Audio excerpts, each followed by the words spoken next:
Leif, we've just reviewed that Australia is now just above 14% in terms of online sales penetration. And that's on the back of a huge growth post the pandemic, 73% growth there. We know there's plenty of room to grow, particularly when we look at other similar geographies. With the rapid growth in e-commerce and the factors that are driving that, how are you seeing that play out in a bricks and mortar strategy?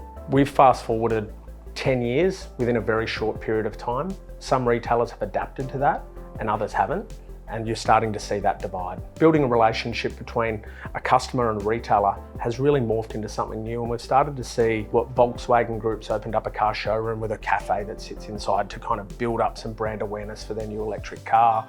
We've started to see groups such as Ralph Lauren, Gucci open up coffee shops. Everyone can afford a coffee, everyone has to eat and drink. Interestingly, we've seen groups such as Rod and Gun start to roll out a strategy and a network of having food and beverage, whiskey bars that are above or below their stores, and that just builds a further connection with the customer.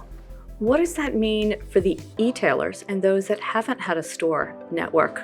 I think it comes down to that seamless transition, whether you're in bricks and mortar or whether you're online. You really need to have that connection and make it seamless and really easy for your relationship with your customer. Online advertising and ads kind of following you around really builds that kind of brand awareness. Interestingly, we were at a conference a couple of weeks ago and 3 meetings back to back were about online retailers that were looking to go into bricks and mortar. Some of those were on a pop-up basis rather than a full-time, so it was really a try before you buy, and I think we'll start to see more landlords adapting to get those e-tailers and bring them into the bricks and mortar strategy. For retailers who want to balance the bricks and the clicks, what examples are out there on what success looks like? There's a retailer that sits across the country in all major malls.